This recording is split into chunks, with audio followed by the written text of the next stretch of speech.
आप सभी का स्वागत है रूहानी चैनल पर, जहां हम सुनाते हैं रूहानियत पर अनमोल साखियां जो हमारे जीवन का मार्ग बदल देती हैं। एक दिन भाई मर्दाना जी ने गुरु नानक देव जी से पूछा, गुरुजी, आप हमेशा कहते हैं कि भगवान कण कण में है। यदि वे वास्तव में हर जगह हैं, तो हमें दिखाई क्यों नहीं देते? गुरुजी मुस्कुराए और बोले, मर्दाना, जब हम किसी बहुत दूर की वस्तु को देखते हैं तो हमें उसे स्पष्ट देखने के लिए अपना पूरा ध्यान उसी ओर केंद्रित करना पड़ता है। जब हम अपना ध्यान पूरी तरह केंद्रित कर लेते हैं, तभी वह वस्तु हमें साफ दिखाई देती है। उसी प्रकार जब मनुष्य अपना पूरा ध्यान ईश्वर की ओर लगाता है, तभी वह ईश्वर का अनुभव कर पाता है। मर्दाना बोले, गुरुजी, मैंने बहुत बार ध्यान करने की कोशिश की, परंतु अब तक मुझे सफलता नहीं मिली। आप तो गुरु के भी गुरु हैं। मुझे ऐसा आशीर्वाद दीजिए जिससे मैं ईश्वर का अनुभव कर सकूं।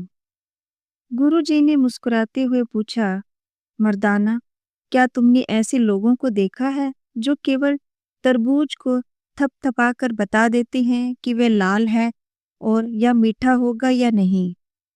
मर्दाना ने कहा, हाँ गुरुजी, ऐसे लोग होते हैं जिनका अनुभव उन्हें सही पहचान दे देता है।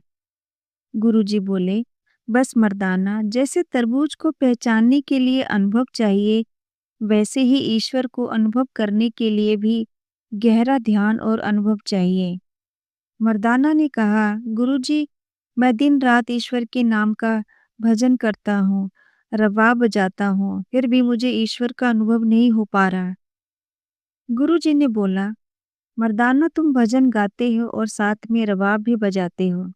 तुम जानते हो कि किस तार को छेड़ने से कौन सा स्वर निकलता है, कौन सी सरगम सही है और कौन सी गलत? ये सब तुम अनुभव से जानते हैं। मर्दाना ने कहा, जी हाँ गुरुजी, ये मेरा अनुभव है, इसलिए मैं पहचान पाता हूँ। गुरुजी ने कहा, ठीक कहा तुमने। जिस प्रकार तुम रबाब का स्वर अनुभव से पहचानते हो, उसी तरह यदि तुम सच्चे मन से ईश्वर के नाम का जाप करोगे, तो वह नाम तुम्हारे चेतन में बस जाएगा। जब नाम चेतन में उतर जाता है, तभी ईश्वर का अनुभव होता है। मर्दाना ने कहा, गुरुजी, संगीत तो मेरे चेतन में बस चुका है, लेकिन ईश्वर अभी तक नहीं। वे कैसे मेरे भीतर आएंगे? गुरुजी मुस्कुराए और बोले, मर्दाना, अब तुम विश्राम करो। तुम्हारा उत्तर तुम्हें कल सुबह स्वयं मिल जाएगा। अगली सुबह जब भाई मर्दाना जी उठे, तो गुरु नानक देव जी ने उन्हें एक साधारण सा पत्थर देकर कहा, मर्दाना, ये पत्थर लो और पास के गांव जाकर इसके बदले भोजन का प्रबंध कर लाओ। मर्दाना पत्थर लेकर गांव की ओर चल पड़ा। उन्होंने सोचा ये कोई आम पत्थर है जिससे शायद थोड़ा बहुत अनाज या भोजन मिल जाए। सबसे पहले वे एक सब्जी वाले के पास गए और बोले, भैया, मेरे पास ये पत्थर है, इसे ले लो और बदले में मुझे कुछ सब्जियां दे दो। सब्जी वाला बोला, अरे भाई, ये पत्थर मेरे किसी काम का नहीं। चलो, बच्चों के खेलने के काम आ जाएगा, पर बदले में मैं बस एक मूली दे सकता हूँ। मर्दाना ने सोचा, एक मूली से तो कुछ नहीं होगा, और आगे बढ़ गए। फिर वे मिठाई वाले के पास पहुंचे और वही पत्थर दिखाकर बोले, भाई, ये पत्थर ले लो और बदले में थोड़ी मिठाई दे दो। मिठाई वाला बोला, ये पत्थर मेरे किस काम का? अगर चाहो तो बस 2 लड्डू दे सकता हूँ। मर्दाना आगे बढ़े और कपड़े वाले के पास पहुंचे। उन्होंने वही बात दोहराई।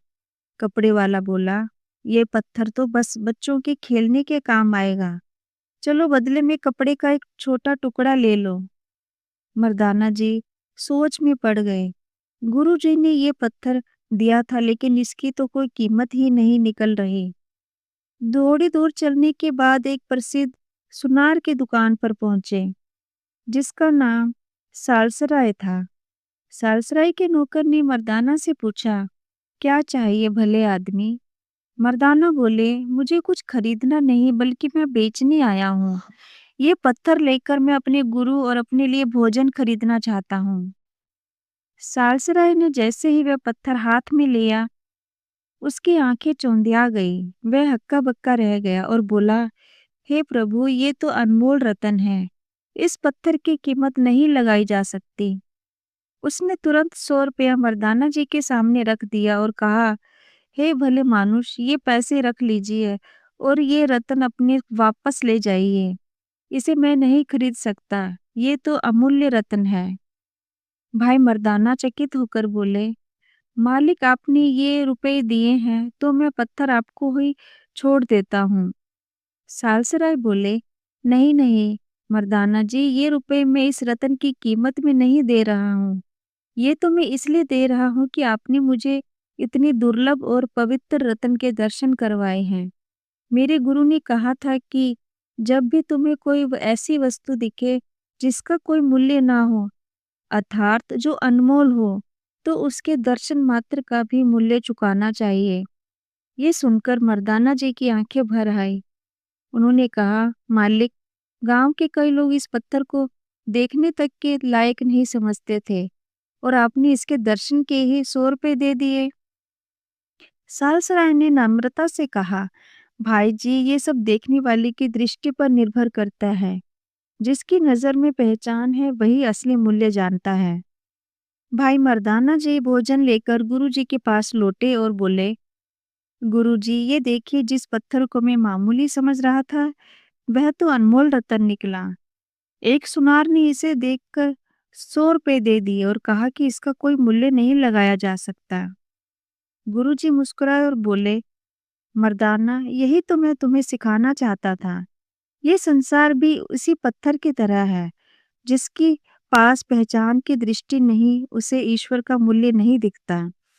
जिसकी दृष्टि जागृत है, वह हर कण कण में ईश्वर का दर्शन करता है। ईश्वर कहीं बाहर नहीं, तुम्हारे भीतर ही है। बस उसे पहचानने की दृष्टि चाहिए। मूल्य वस्तु में नहीं, दृष्टि में होता है। जिसने देखने की दृष्टि पा ली, उसने परमात्मा पा लिया। इसी के साथ हम आपसे इजाजत लेते हैं। आगे मिलेंगे एक नई साखी के साथ। अगर आपको ये साखी अच्छी लगी हो तो इसे शेयर जरूर कीजिए ताकि ये संदेश गुरु के हर प्रेमी के पास पहुंच सके।